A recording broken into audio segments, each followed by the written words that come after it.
Bismillahirrahmanirrahim. Assalamualaikum warahmatullahi wabarakatuh. Alhamdulillah.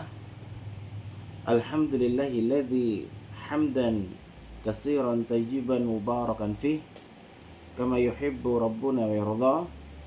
Asyhadu an la ilaha illallah wahdahu la syarikalah wa asyhadu anna Muhammadan abduhu wa rasuluh. Allahumma salli ala nabiyyina wa rasulina Muhammad sallallahu alaihi wasallam wa ala alihi wa sahbihi wa man tabi'ahum bi ihsan ila yaumiddin, amma ba'd. Perkenalkan, nama saya Agus Suryanto, nomor NIM saya 22811311467. Saya mahasiswa PJJ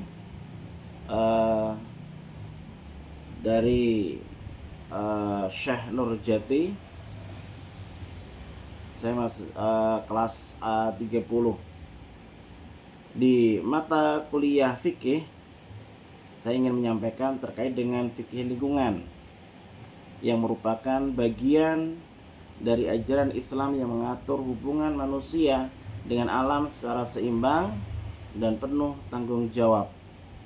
Dalam Islam, manusia dianggap sebagai khalifah atau wakil di bumi, atau seorang pemimpin yang memiliki kewajiban untuk menjaga, untuk memelihara, dan tidak merusak lingkungan.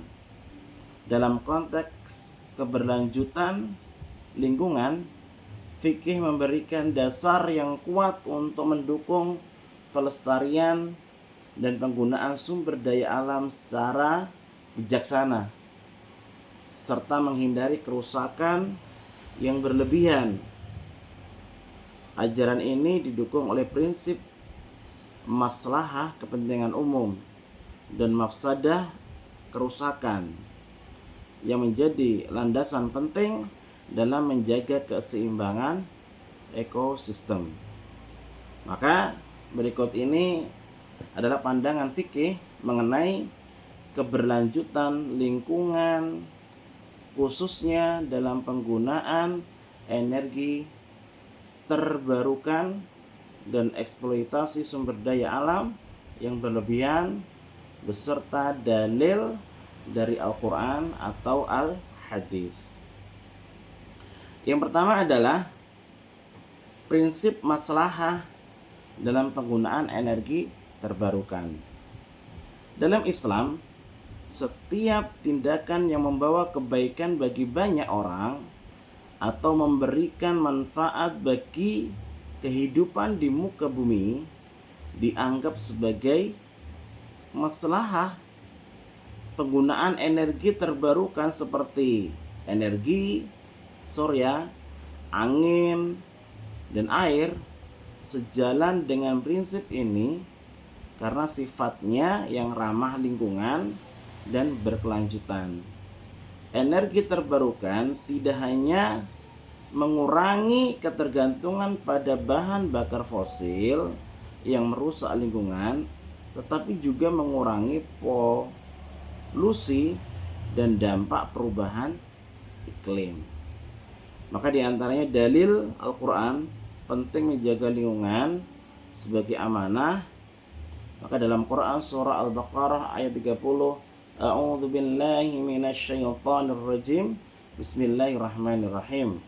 Wa idh qala rabbuka lil malaikati inni ja'ilun fil ardi khalifah. Qalu ataj'alu fiha may yufsidu fiha wa yasfiku dima. Wa nahnu nusabbihu bihamdika wa nuqaddisu lak. Qala inni a'lamu ma la ta'lamun. Dan wa iqala rabbuka lil malaikati inni ja'ilun fil ardi khalifah, dan ketika Allah hendak menciptakan seorang khalifah di muka bumi ini, diprotes sama malaikat. Qalu ataj'alu fiha may yufsidu fiha wa yasfiku dima. Ya Rabb, kenapa engkau hendak menciptakan seorang khalifah di muka bumi ini, padahal sifatnya adalah may yufsidu fiha wa yasfiku dima. Sifatnya adalah merusak dan menumpahkan darah. Beda sama kami malaikat. Wa nahnu nusabbihu bihamdika wa nuqaddisu lak. Kalau kami itu selalu memuji engkau, bertasbih kepada engkau, mensucikan engkau. Kemudian dijawab oleh Allah Subhanahu wa taala, qala inni a'lamu ma la ta'lamun. Allah berfirman, sesungguhnya aku lebih mengetahui apa yang tidak kamu ketahui. Maka ayat ini menunjukkan bahwa manusia itu diberikan tugas sebagai khalifah, pemimpin di bumi untuk menjaga, memelihara, bukan untuk merusak alam. Penggunaan energi terbarukan merupakan salah satu cara untuk menjaga bumi dari kerusakan yang disebabkan oleh polusi bahan bakar fosil. Karena manusia itu ada hawa nafsu yang itu selalu mendorong untuk berbuat keburukan. Maka ketika ati Allah wa ati Rasul, ketika kita taat pada Allah, taat pada Rasul, maka kita akan terbentengi dari sifat-sifat keburukan hawa nafsu kita yang mendorong untuk berbuat keburukan. Dan juga surah Al-A'raf ayat 31, makan dan minumlah tapi jangan berlebihan. Kulu wasrobu, ya. Jadi makan minumnya jangan berlebihan. Sesungguhnya Allah tidak menyukai orang-orang yang berlebihan. Maka ayat ini mengingatkan umat Islam untuk tidak berlebihan dalam menggunakan sumber daya energi terbarukan, memberikan alternatif yang lebih bijaksana dan hemat sehingga sejalan dengan ajaran untuk tidak menghambur-hamburkan sumber daya. Hadis mengenai pentingnya menjaga lingkungan, Rasulullah SAW bersabda, barang siapa yang menanam pohon kemudian pohon itu membuahkan hasil, maka segala sesuatu yang memakainya akan menjadi sedekah baginya. Ini hadis riwayat Ahmad. Hadis ini menekankan pentingnya berbuat baik kepada lingkungan dan menunjukkan bahwa menjaga serta memelihara alam adalah tindakan yang berpahala. Penggunaan energi terbarukan dapat dianggap sebagai bentuk sedekah untuk lingkungan dan generasi mendatang yang juga bisa menikmati manfaatnya.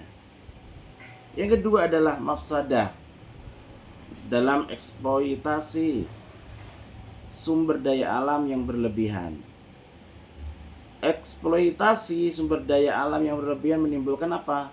Mafsadah atau kerusakan yang bertentangan dengan ajaran Islam. Karena Islam mengajarkan bahwa bumi ini diciptakan dalam seimbang dan manusia tidak diperbolehkan untuk merusaknya.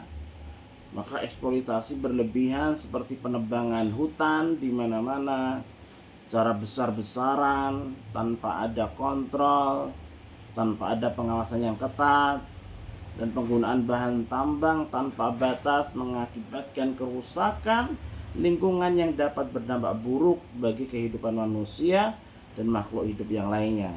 Tanah longsor, banjir, sehingga manusia mendapatkan akibat karena kelalaian manusia. Dalil-dalil Al-Quran tentang larangan merusak bumi, maka dalam Quran surah Ar-Rum ayat 41, telah tampak kerusakan di darat dan di laut disebabkan karena perbuatan tangan manusia. Allah menghendaki agar mereka merasakan sebagian dari akibat perbuatan mereka agar mereka kembali kepada jalan yang benar. Maka ayat ini menjelaskan bahwa kerusakan di bumi baik di darat atau di laut merupakan akibat dari perilaku manusia yang merusak. Maka eksploitasi sumber daya alam yang berlebihan menyebabkan kerusakan yang meluas seperti pemanasan global, hilangnya keanekaragaman hayati, dan pencemaran air serta tanah. Dan sekarang kita juga bisa merasakan udara yang sangat panas juga. Karena apa? Karena ulah manusia sendiri banyak mengeksploitasi sumber daya alam yang berlebihan. Dalam Quran surah Al-Qasas ayat 77, dan carilah apa yang telah dianugerahkan Allah kepadamu, kebahagiaan negeri akhirat, dan jangan kamu melupakan sebagianmu di dunia, dan berbuat baiklah kepada orang lain sebagaimana Allah Subhanahu wa taala telah berbuat baik kepadamu, dan janganlah kamu membuat kerusakan di muka bumi ini, sungguh Allah tidak menyukai orang-orang yang membuat kerusakan. Karena bumi ini adalah diciptakan oleh Allah Subhanahu wa taala, manusia sebagai makhluk Allah tidak berhak untuk merusak bumi ini. Ayat ini mengingatkan manusia menggunakan karunia Allah dengan bijaksana dan tidak merusak bumi. Eksploitasi sumber daya alam yang berlebihan merupakan bentuk kerusakan yang dilarang dalam Islam. Hadis tentang larangan menyia-nyiakan dan merusak alam, Rasulullah SAW bersabda, janganlah kamu menebang pohon kecuali ada kebutuhan mendesak. Saya ulangi lagi, janganlah kamu menebang pohon kecuali ada kebutuhan mendesak. Hadis riwayat Abu Dawud. Maka hadis ini melarang penebangan pohon tanpa alasan yang jelas. Ini menunjukkan betapa Islam sangat menekankan keseimbangan dalam pemanfaatan sumber daya alam. Dengan demikian umat Islam diperintahkan untuk bijaksana dan bertanggung jawab dalam mengeksploitasi sumber daya alam. Jadi teman-teman semuanya yang dimuliakan oleh Allah Subhanahu wa taala, kesimpulan dari apa yang saya sampaikan terkait dengan fikih lingkungan dalam Islam mendorong umatnya untuk menjaga bumi dan tidak melakukan tindakan yang menyebabkan mafsadah atau kerusakan. Karena prinsip maslahah dan mafsadah mengajarkan kita untuk memilih tindakan yang memberikan manfaat bagi lingkungan dan kehidupan serta menghindari perbuatan merusak.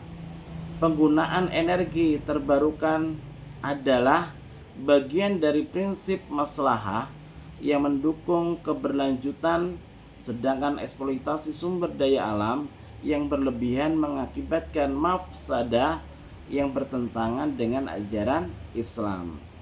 Dengan menaati ajaran ini, umat Islam dapat berkontribusi secara positif terhadap keberlanjutan lingkungan dan turut mengurangi dampak perubahan iklim demi kesejahteraan generasi mendatang. Mungkin itu yang bisa saya sampaikan. Semoga bermanfaat. Mohon maaf kalau ada yang khilaf. Saya akhiri. Wabillahi taufiq wal hidayah. Assalamualaikum warahmatullahi wabarakatuh.